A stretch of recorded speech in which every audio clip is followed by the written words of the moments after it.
All right, it's Clint from Doorway 2, hanging out with Will's Dissolve, and actually all of the band. This is first for me, I think. We normally don't get an entire band to do this, so that's pretty impressive. Thanks for doing this. We really do appreciate it. If you guys kind of want to introduce yourself and what you do, that's probably the best way to start.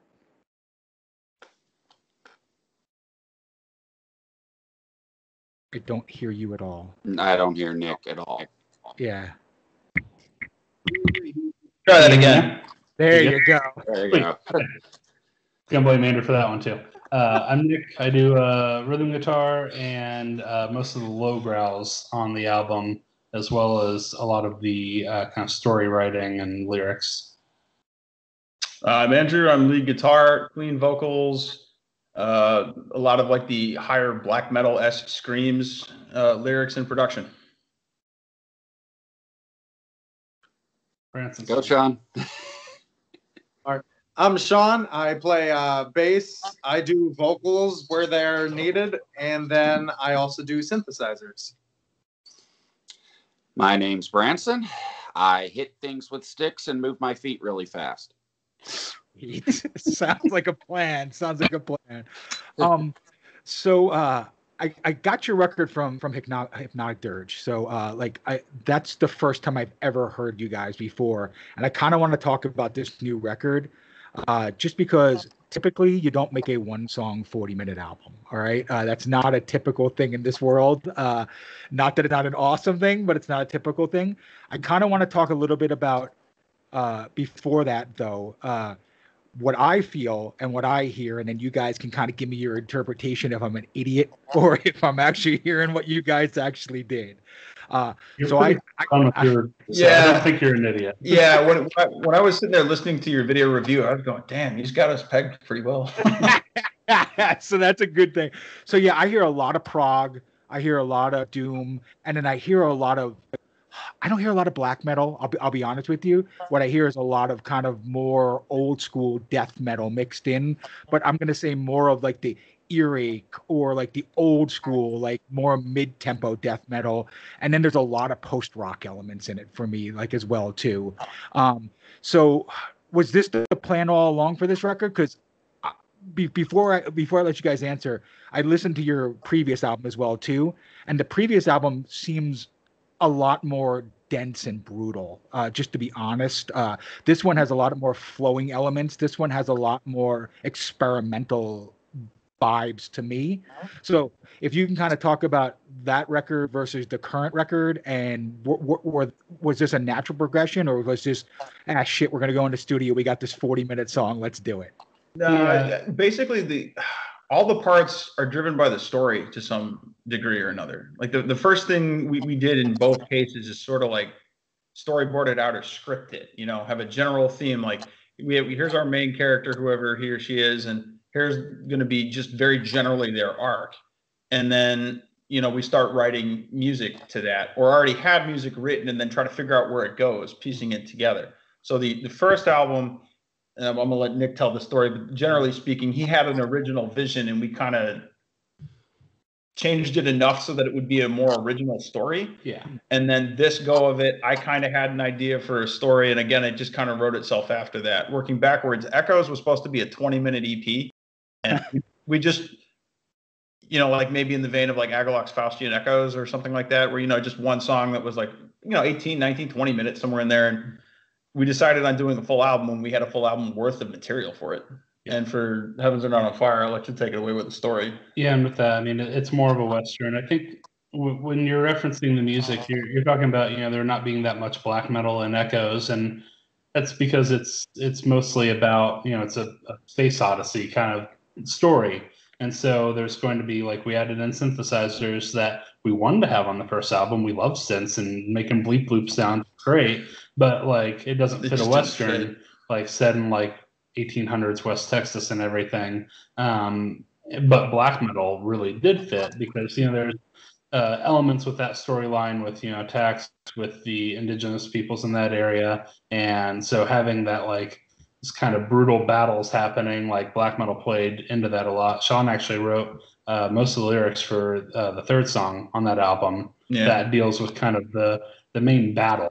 on the album, kind of the battle scene, and that's mostly black metal. Yeah, and that actually, the middle part of song 3 is actually perfect for my previous point there, because for that it made total sense to have, like, a tremolo effect on a rhythm guitar that's clean and me playing slide, and that's the only time it happens. And we were going for that sort of like spaghetti western kind of feel for that would never have made any sense in Echoes, where we got to do some synth stuff that would have been fun on the first album but had nowhere to go. Like the piano on the outro, we found a way to, like, emulate one of those old-timey saloon pianos. And then this go around, it was super kind of clean stuff for synths. And then the flute with, a ton of reverb on it and everything kind of lends to the spaciness. That was actually Branson's aunt that did the flute port. Right. My aunt played the outro flute on Echoes. Her name's Mary Campbell Foster. We have a lot of interesting folks in my family, and my great aunt, her mother is a woman by the name of Virginia Campbell, who is a concert pianist that has played concert halls worldwide. And Mary, my aunt, that played the flute, she studied flute performance all through school. So it just seemed natural, given that we decided that a flute would fit on the album, to ask her and include her to do that. Yeah, that was actually one of the more relatively painless sessions I recorded for that whole thing. She and I were done pretty much in 90 minutes and kind of wrote it on the spot. Very cool. And to your comment earlier about, like, we need to enter the studio to do a record, let's throw together a 30-minute thing. Like, both Andrew and I studied, we're both acoustical engineers, and we studied a lot of music production in college. And so sorry, I have someone's car alarm going off.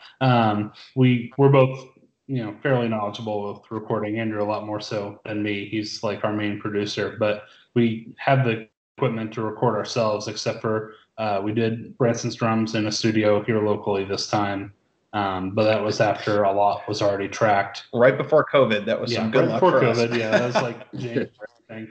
And so that's probably what will happen on the next one too, reamping and drums in the studio. But otherwise, we can record everything ourselves digitally. So there's no real stress of, like, we need to crank an album now and go to the studio. What can we put together? There's no real, like, I guess there is writing in the studio for us, like some other bands do, but the studio just happens to be, Yeah, there was a couple just, things we figured out mid-session, but for the most part, it was all prearranged.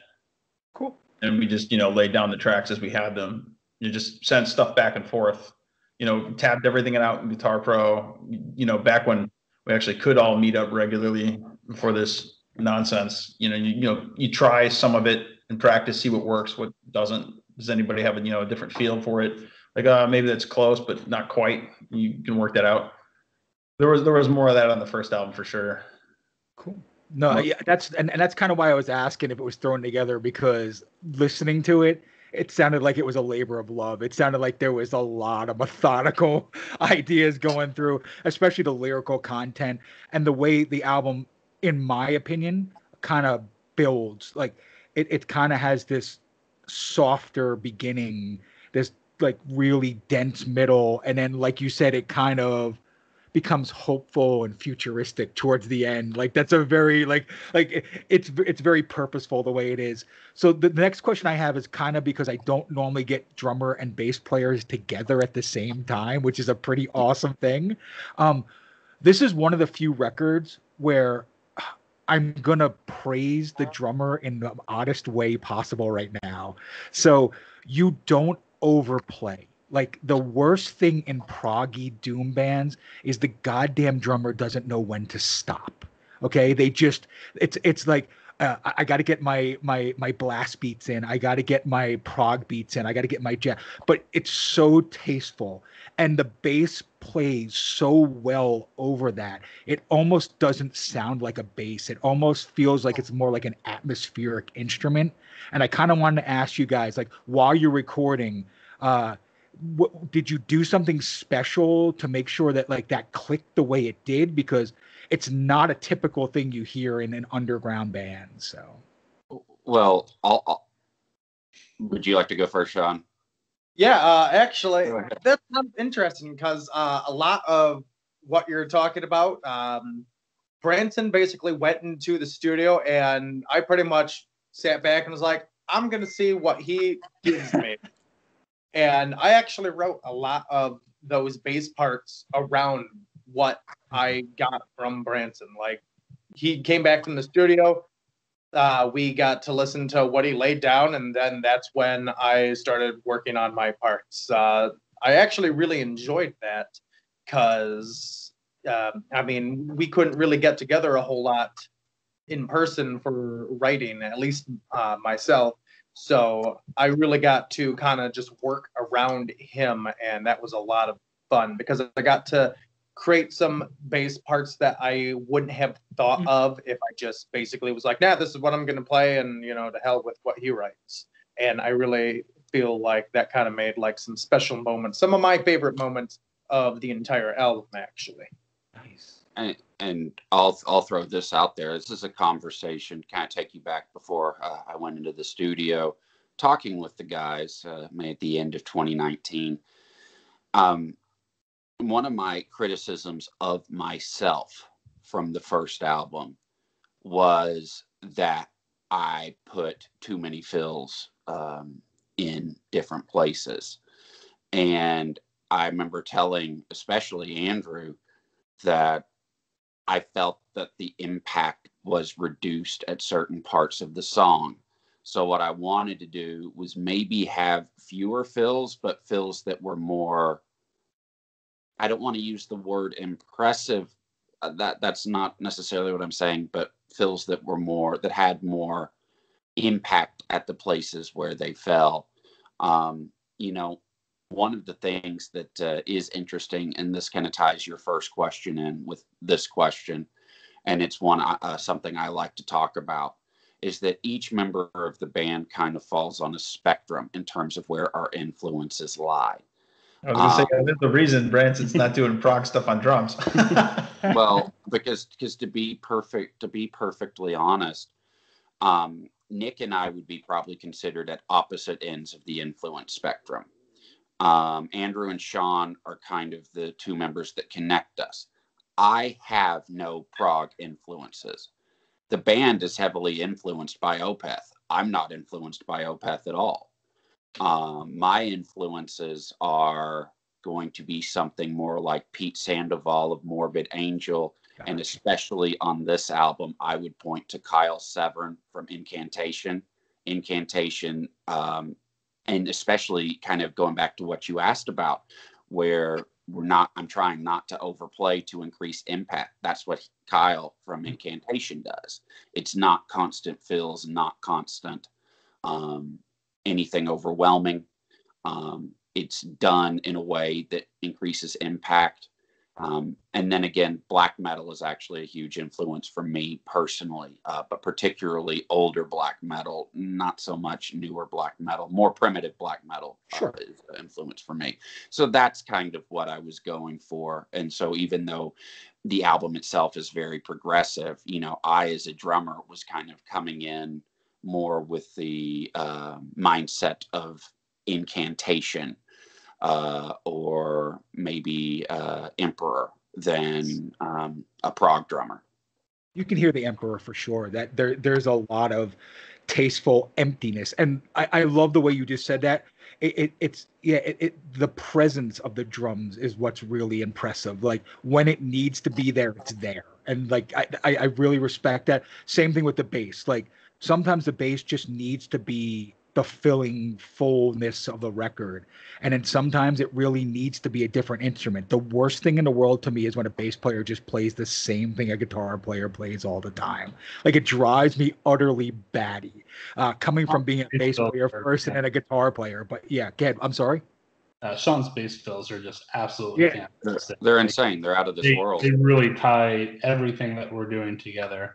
And you know, Branson's mentioning Emperor. I think Ihsahn himself is kind of the one connector for all of us. Maybe not so much Sean, but like for me, Ihsahn's solo work, like that's top tier for me. After it's probably in my top 10 of all time.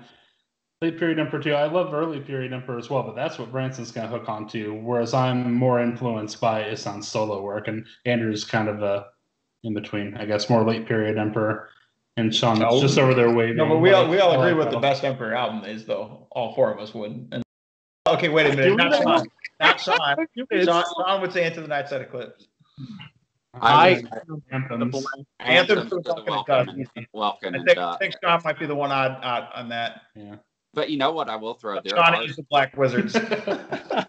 There is a couple of bands actually that we have, like as I mentioned earlier, Nick and I are kind of on opposite ends of the spectrum in terms of influences. And but over the years, we have kind of learned that there's a couple of bands that Nick and I really connect on that Andrew and maybe Sean might maybe don't like Magua and Throssenblatt. There is some connection, although Andrew and Sean really deserve credit for basically tying Nick and I our influences together. Well, that's kind of where I was going to tie into it, where and Magua is a great kind of building block for this. There's a lot of post rock on this record, a lot more than I expected to see, but it's the post rock that is very metallic influenced. So I'm going to say it's more bands like Caspian. It's more bands like Russian Circle. I don't know if you guys have listened to a lot of bands like that, but that and one other main one, because do you get where the name comes from? Yeah. The name of the band? That's the other one. Yeah. I figured as much, but I'm gonna let you guys talk about that in a little bit. I don't know. I think did the ship sail on that a decade ago? I think we're getting canceled. ISIS the band. Yeah, the band. If anyone listening to this, if you don't know who they are, go spin Panopticon. You can thank me later. Sorry, not to interrupt you, but Branson's actually saying Mugwa, the Polish black metal band. Right. Mugwai actually is not an influence for any of us, actually. For post-rock, I think we're more leaning towards some of the other ones that Russian Circles. Russian Circles is a good one, yeah. And if you listen to Caspian, there's a lot of elements in the same kind of vibe as you guys too. But what I kind of wanted to go here from here is talk about the guitars for a moment, because there is a distinct clean versus doomy vibe, and I kind of want to ask both of you right now: do you both mix the tones and the sounds, or do you each have one distinct sound that you're mixing together to make that kind of big guitar sound? Because it almost sounds like there's an interplay, because at times the style differs, but the sound is the same. So I'm wondering if you two kind of, one jumps into a doomier part when the other one's clean, and the other one jumps into a cleaner part when it's doomier, or when the prog changes in. So kind of explain to me your interplay with the guitars. I think I can do this very quickly by saying everything serves its own particular point when we're writing, when we're doing anything. So we'll talk about what tones we want for whatever. To simplify that anymore, everything serves the story. Yeah, 100%. And honestly, we like to layer a shit ton. If you look at the tracks for the album, we like to experiment and layer a bunch of stuff. And it isn't like I write only the clean parts and Andrew writes only the heavy parts. That's not really how it ends up breaking down. We both contribute those at least somewhat equally. I guess I lean more towards the clean parts, but for folksier stuff, Andrew writes a lot more stuff in that vein.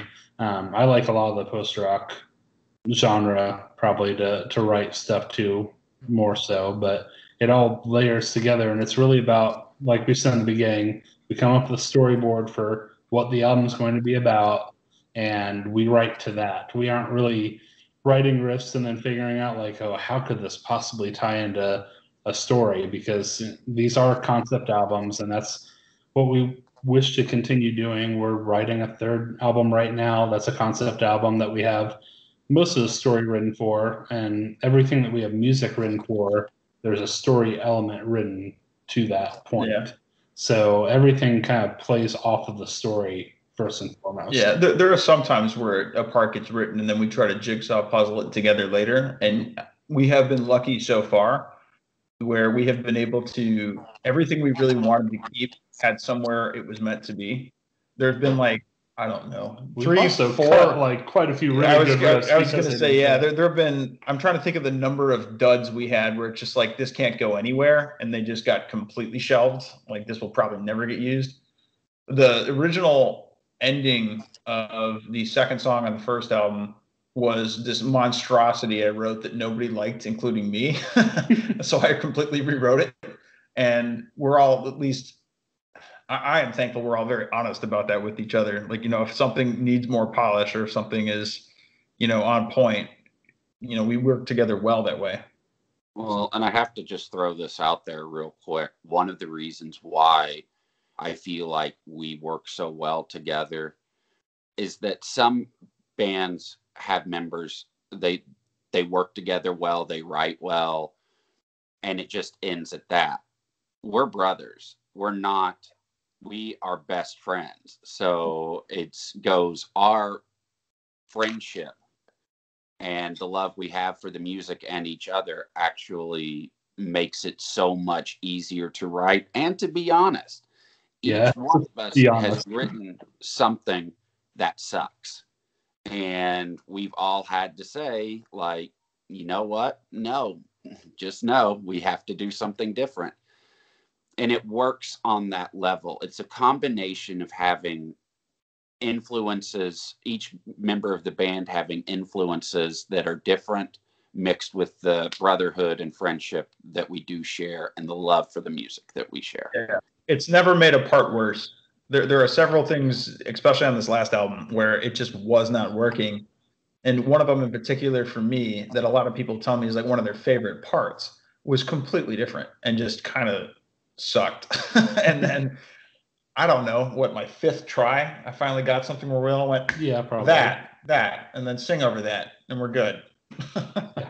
The Devin Townsend part. Yeah, like 6 minutes in. Sure, you'll be able to figure out which part that was.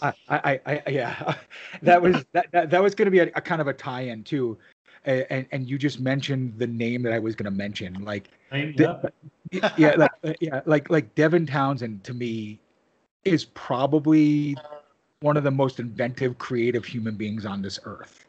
And and I really feel that this record, Echoes, has a very Devin Townsend feel to it, but it's probably not what you think. Okay, it's probably not in the place that you think it is, because coming from, I'm an old man. I'm 48 years old. All right, I've been playing music since the 80s. I've toured all over the world. I put a dozen records out myself. All right, but the Devin Townsend that I hear from you is not the proggy side. The Devin Townsend I hear from you is the ending period of Strapping Young Lads, when he started to experiment, when he started to get really fucking weird and awesome. Like Accelerated Evolution and Alien are my 2 favorite things he's ever done, and he's one of my favorite artists. So, and because I'm on the production end of things and the mixing end of things, if like the vocal harmonies, the way I layer guitars, I'm going to be honest, I haven't watched like a ton of his ways of going about things. Part of that has to do with maybe not even wanting to know so much as like trying to figure out how to emulate him myself. Yeah. It's like, it would be, because I watched 1 or 2 and I went, oh, that makes perfect sense. But like some of the magic's a little dead. So I kind of stopped. Like, how can I go about trying to do that my own way? Well, and your lead playing kind of sounds like Debbie, because you're both hyper influenced by Steve Vai and then went your own way. And so there's some tie-ins with that as well. Yeah, any of my leads sound like Vai. That's also not an accident.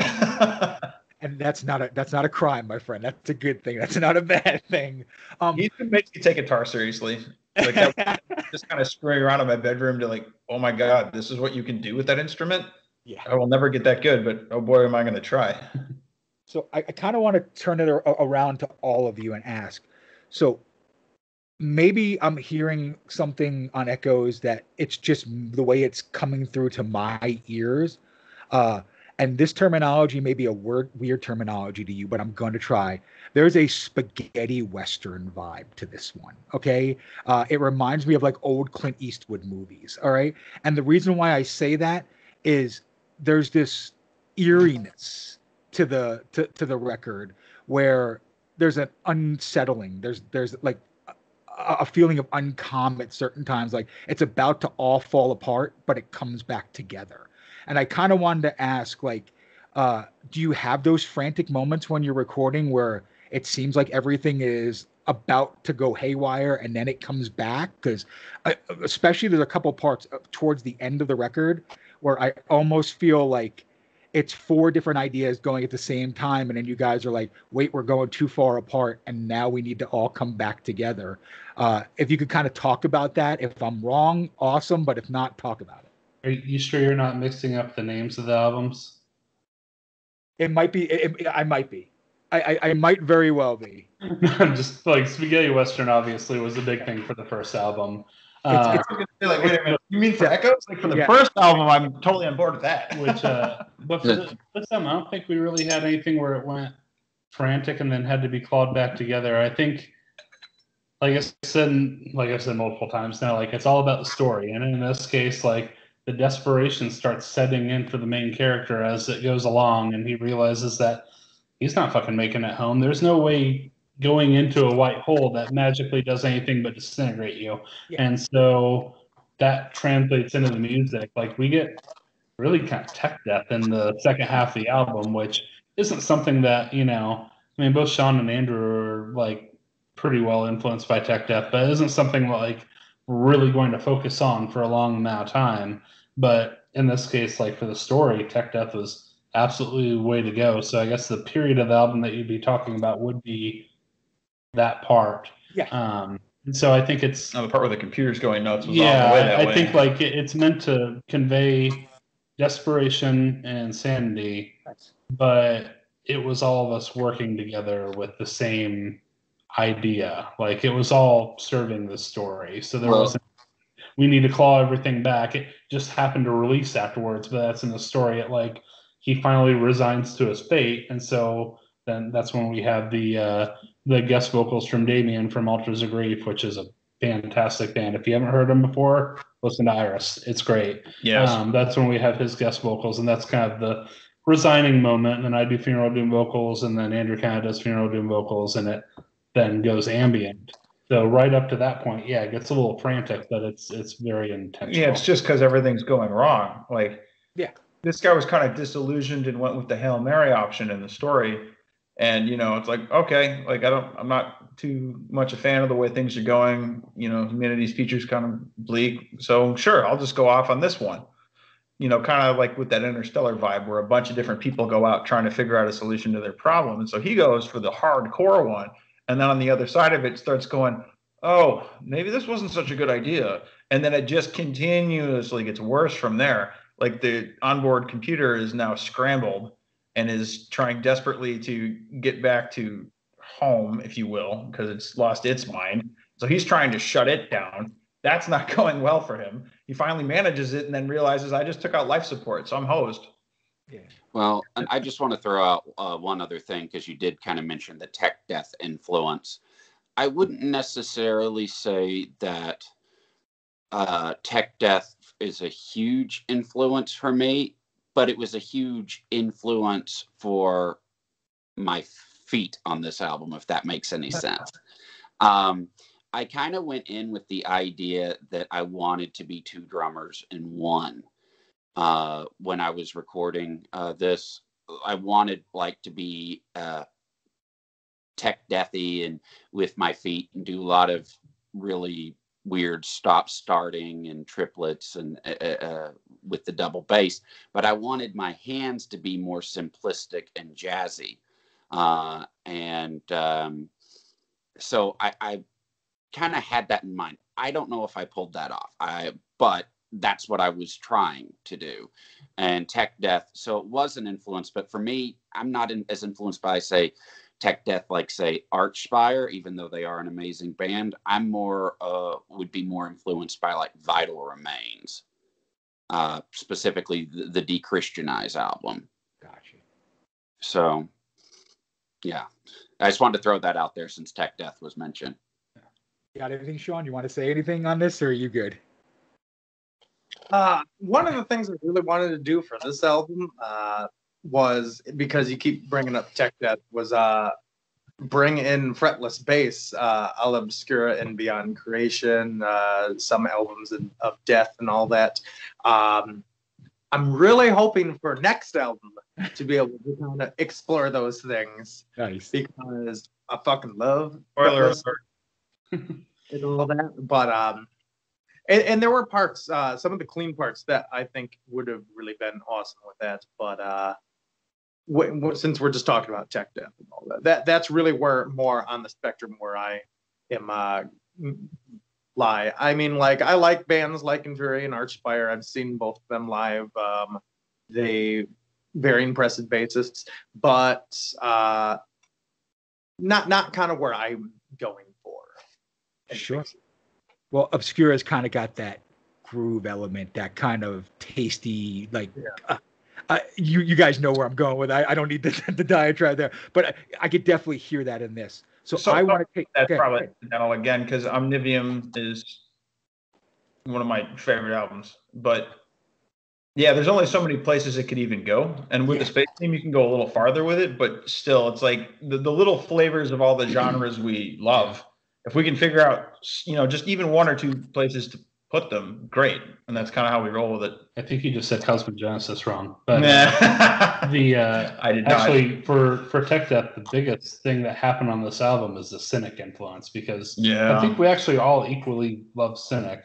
And we did our own version of a vocoder. It isn't even a vocoder. It's myself, Andrew, Sean, and Sean's wife all layered together with kind of a vocoder synth vocal plugin. I wanted to do something original for that. We didn't want to do like straight up vocoder. Just here, stick this plugin and call it a day. What I tried to do, and I don't know if I'd ever do again, because it was incredibly time consuming. But again, I doubt it's been done this way by anybody else. There was a plugin that would pitch correct to perfect and then roboticize to a certain amount that you could dial in by percentage.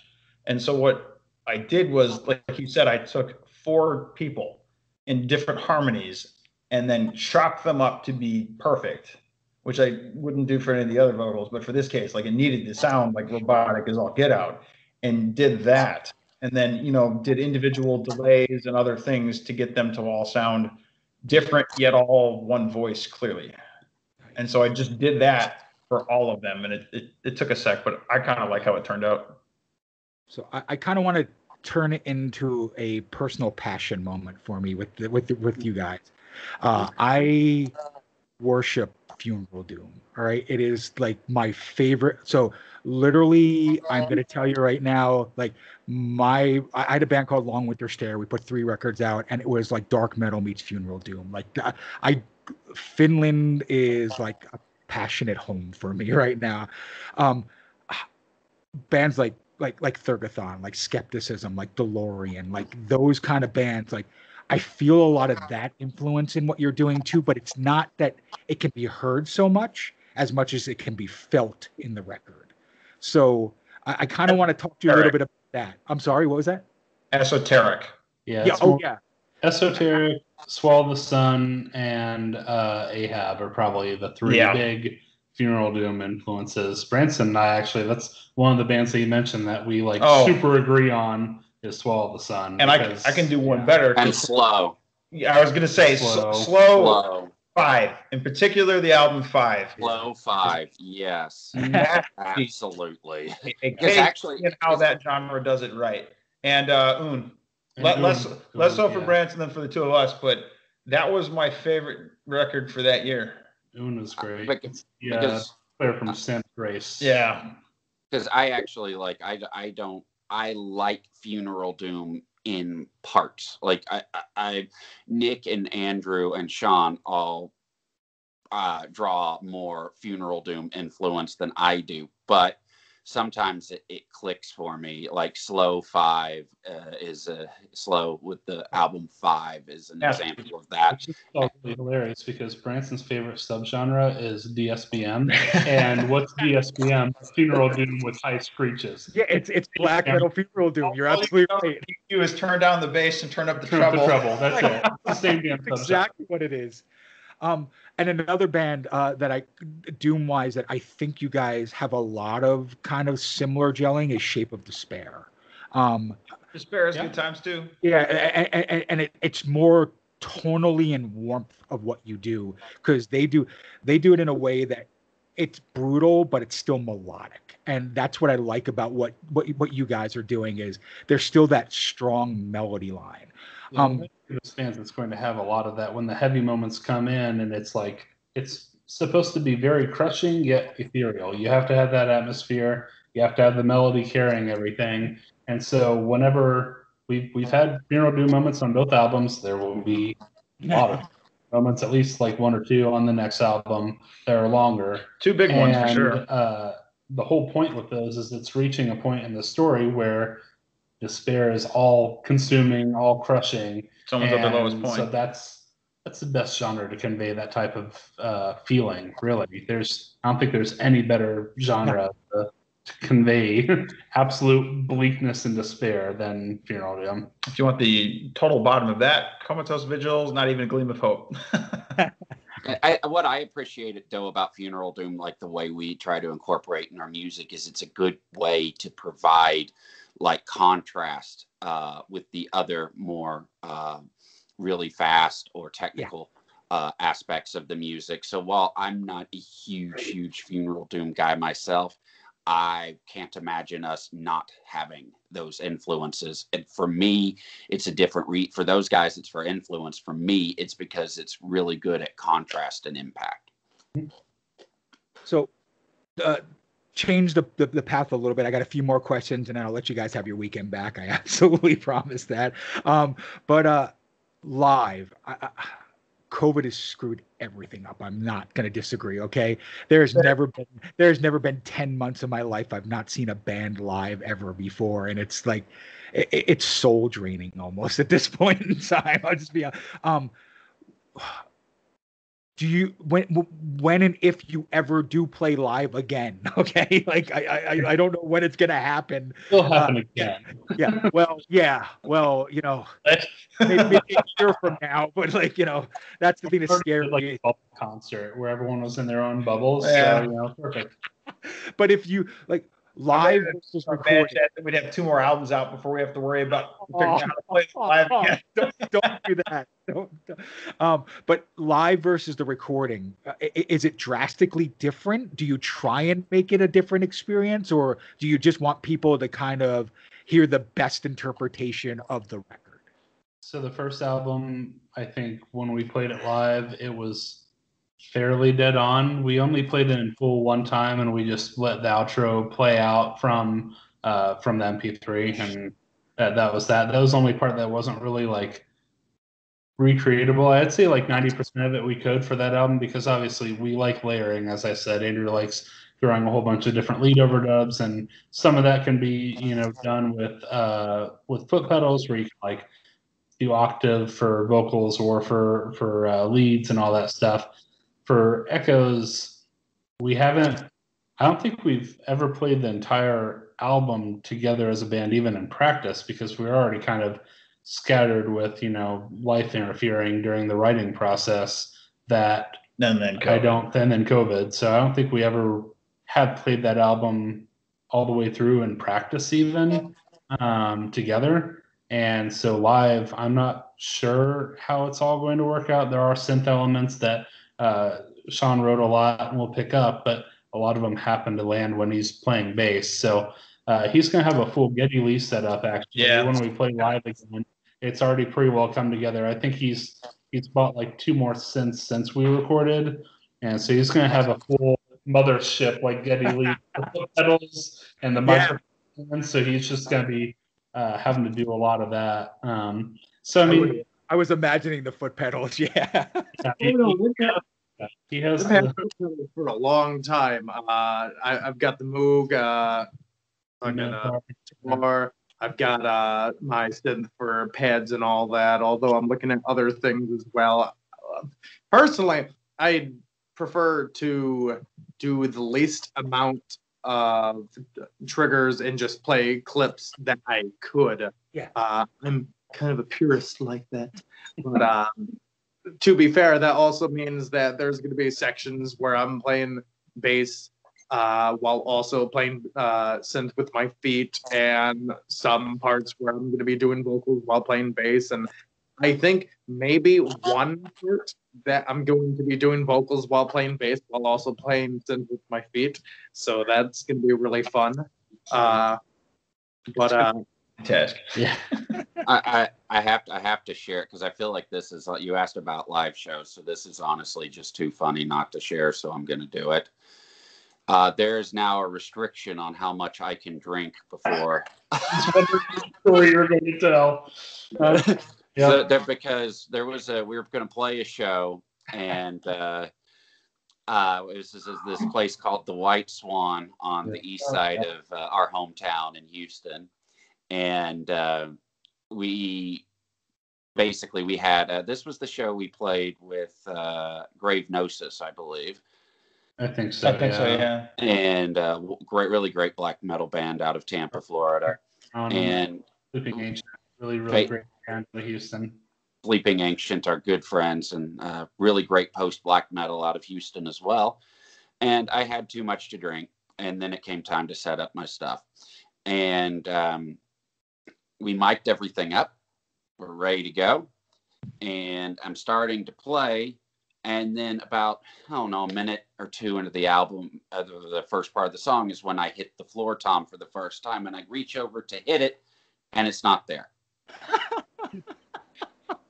Just swings in air. So it's not there. I'm like, and I had been drinking quite a bit that night, so it was hard enough to actually even play it, much less without a floor tom. Nice. So now I'm limited. Hard tap on that now. 2 drink limit before I go on stage. When Branson says that he's going to get tacos, someone has to escort him from now on. Nice. Yeah. So just a couple more, guys. The one I want to kind of ask right now is, how did you hook up with Hypnotic Dirge? What was the plan? What was the game? What happened? Brandon pointed to center field with his bat and then hit the home run. It's actually another one that's kind of an interesting story. I had a really good friend of mine that is from Regina, Saskatchewan, and no one band related, just a friend of mine that I've known for years that I actually met in Moscow in 2009, a long time ago. And I was going to go up to visit him, and we were offered a show with Oceans of Slumber, another really great progressive metal outfit from Houston as well. And I said, guys, I can't. I've spent so much. I've already bought tickets, Rough Riders tickets, and which is their football team, and we've already set up a whole weekend. And suffice it to say, the band was not happy with me. So I started thinking, and I was like, Saskatchewan. I was like, well, Hypnotic Dirge is there, and Altars of Grief, who is signed to Hypnotic Dirge, is there. And I started thinking, I said, I wonder if I could approach Altars of Grief, say, hey, I'm going to be in your hometown. I'd like to buy you guys some beers, and let's get together. I'm a huge fan, and I wonder if they'll respond. And so I told the guys what I was up to, and Andrew looked at me like I just ran over his dog. Really? That's what you're going to do? And that's going to work? And I said, well, it's worth a shot. So Damien from Altars of Grief and Zach from since that event, I just don't doubt your plays anymore. Whatever you say you're going to do, I just go, yeah, okay, done. So Damien and Zach of Altars of Grief did respond. And so I got together with them, and I said, hey, I play in a I just call us like a progressive death metal band, since the first album was more in that vein. I said, we would love your feedback. Would you be willing to listen to it? And they did listen to it, and they liked it. And I said, that's when I shifted the conversation to, how do you like Hypnotic Dirge? Do you think they'd be willing to talk to us? And Damien was just basically told me, he's like, look, man, he's like, I'll contact the label on your behalf and say that I think that, that you guys would be a really good fit. And he did do that. And then when the head of the label, the Nick Fernand Skog, the head of the label, actually posted about us on his personal Facebook page, I said, now is the time to approach him about seeing if we can would be a good fit for the label, and it all ended up working out. Yeah, very cool. Like a 2-week period, really. Like everything was super fast. I feel like maybe it was like within 3 weeks of Branson being in Regina, we had our first album reissued through Hypnotic Dirge. It just all came together really well, and Nick is an absolute joy to work with. He's amazing. And everything's been really great, and I think he's happy about his gamble, because Echoes has been, on Bandcamp and the top sellers list for progressive metal since its release. So I think we're making good on everything. It's been a good response so far. So it's a very good relationship, and we're super thankful, really, because without his reach, network, and he has a built-in fan base. Like there's people we see every day on Facebook and everything that just follow Hypnotic Dirge, and everything they release they at least listen to. And it's a fairly wide spread of subgenres that he does.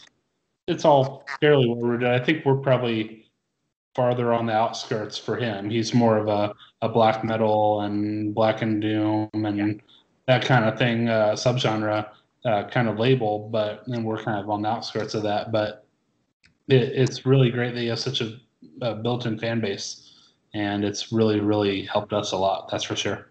We certainly are extremely grateful to the guys in Altars of Grief and Nick from Hypnotic Dirge. We would not have a lot of the following that we have been able to build if it were not for them. So we will eternally be grateful to those guys. And Damien and the original guitarist, Evan from Altars of Grief, they actually have a side project that's getting off the ground called Subside. That's going to be more in the more ethereal vein, but Damien's voice is fucking top tier. He is so amazing. Damn good. And absolute honor for us for him to agree to be on the album. It was like, oh, you'll do it? Awesome. Okay. So like them on Facebook. It's going to be dropping relatively soon. Subside. It should be some really good shit. Very cool. So the last question I have is a question I ask every band, and because I have all of you here, it's going to be an interesting moment. If you could have any band in the world, living, dead, I don't care who it is, take your music and interpret it and make it their own, who would you want to try and why? Pass for now. If it were a trade, like let's say they had to cover something I did, we did, and then we did the reverse. I think from a technical standpoint, my first move, unrelated to ego or bias, would probably be Enslaved. Okay. If on a much more personal note, it would be Opeth, but that's a whole nother thing. I would say I'm gonna do since he got 2 in, I'll go Australian with mine, and maybe like a Neo Viscaris or they would do it. Or Caligula's Horse is probably my favorite Australian band. Both of them might blow us out. And actually Convulsing. If you haven't heard of Convulsing, it's a one-man band, kind of technical progressive death metal project in Australia that does some awesome stuff. And we have a mutual love for Steven Wilson. He's done a Steven Wilson cover on both of his albums. I guess one was Steven Wilson, one was Porcupine. Yeah. Other guys? All right. I'm gonna do a joke one at first, mostly for Branson. Tiny Tim. Tiny Tim. Yeah. Branson has a really nice. But real answer, it would be great. Death, Chuck, fuck. I mean, why would you not love that? Like golden period era Death doing that would be cool. with yeah. I mean, to be fair, yeah. Chuck gave us quite possibly the greatest metal cover ever made, ever. So I absolutely believe that. It is. Yeah, that's as good as it gets. Yeah. Painkiller. Anything that he did for us would be just amazing. Awesome. Beyond that, There'd be a bunch more perfect fifth harmonies. Yeah. beyond that, I don't know, Behemoth. That'd be kind of cool. Nurgle's doing some more cleanish vocals nowadays, so he might like for that.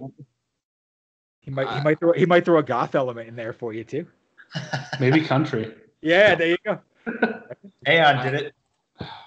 I guess for me, I would say I'm going to qualify by because both the bands I'm thinking of are very long-running bands, by specifying specific era. First one is Behemoth. That is they're just amazing. But I'm going to go with Pandemonic Incantations era Behemoth from 1997, as opposed to current Behemoth. What song would they cover? That version for Signs from On High. Yeah. Maybe. It'll just be nasty, whatever it is. It doesn't really matter. And the second would be Incantation era from Blasphemy era, because that is one of my favorite death metal albums. Yeah. And the reason why is because, like I said, going back to the drums, like they don't try to go like too crazy, too technical, and everything fits really well. It's brutal. It's a little more simple. And I would actually like to see them, a band like that, take one of our more complex songs and then dial it to their level and see how it would turn out. That would be very fascinating for me. Awesome. Cool. No, thanks. I appreciate it very much. I'm sorry. Did you guys have anything else? I was just thinking of two more bands that actually would fit based on what he was just saying, and that would be, and they're effectively one band trying to be the other band in the best way, and that'd be Bathory or Baltar. Okay. Yeah.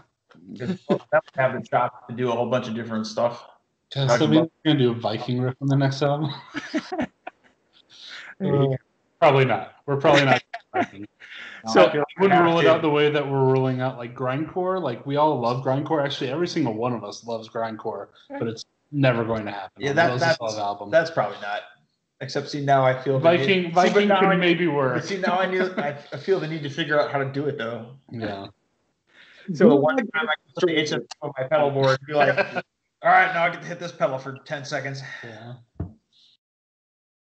Nice. So anyway, guys, I want to say thank you very much. I really appreciated our time. It's been really cool. I want to leave the end of this conversation for you guys to talk about whatever you'd like, upcoming music, your record, how to get it, whatever you guys want to talk about. You got a couple minutes. Go crazy. There isn't too much we can really divulge yet about the new album. I guess I will say that we're going under the sea with this one. Yeah. Gonna hang out with Sebastian and shit. Under the sea. In a minor key. In a minor key, yeah. And we're going to cover a whole new world, and Andrew's going to do Ariel's voice. I mean, too many ideas here, Branson. I would say it's probably going to be a 2022 record. I'd say we're going to be starting recording probably middle of next year. We're fairly well along with writing. Luckily, we all have digital personal setups at home that we can kind of record demos with. We've done a lot of progress on the album. It's going to be back to the vein of the first album, where it's going to be multiple songs that all tie together. That's actually a fun bit of trivia, is that a piece of this album was written before Echoes. Yeah, like, the very first riff, yeah. The very first riff that was ever written for this band was his, and will be kind of like the main riff, if you will, or like the motif that'll be kind of echoed throughout this next one. That'll be the main motif. And that was written in like 2015, I guess. Yeah, of like the 4 or 5 songs, whatever it ends up being, like 1.5 of them were written during the Heavens Are Not on Fire period, where I had like a song for our next album pretty much like just written out already. So if some people liked one album over the other, this will kind of be like a halfway between of both. It'll be a blending. You'll probably lean more into classical and prog elements with like the motifs are going to be a lot heavier. Album 1, when the songs were tied together, it was done a little bit afterwards. The songs were written with the topic in mind, but not necessarily through composed as much from song to song, whereas this one is going to be completely through composed and awesome. On the first album I kind of knitted that together to where like I put those little interludes in between so that it would flow, because I'm a huge fan of that. I've always liked, I don't like a hard stop in a song and then, oh, and here's this, the next song. It's like, no, it should feel like one experience. And so where that goes, that was easy enough. It was entirely through composed, but for the first album, we kind of did it after the fact. My last comment will be, listen to metal, stay safe, be kind to animals, cuddle kitties, pet puppies. Nice. Can't argue with that. No. And thanks for having us. Thanks for having us so much. A lot of fun. Sean, anything? What's your final words? Is he good? Yeah. Satan. Nice. Again, thank you so much. I will make sure that underneath the video there are links to your Bandcamp, your Facebook pages. Make sure that I keep supporting the band, and I can't wait to hear the next record as well.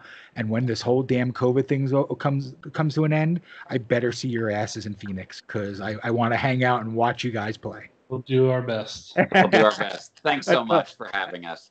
Absolutely, man. It's been an absolute pleasure. Clint from the Doorway too. We're going to end it here. Thanks, man. Bye. Bye. Have a good one.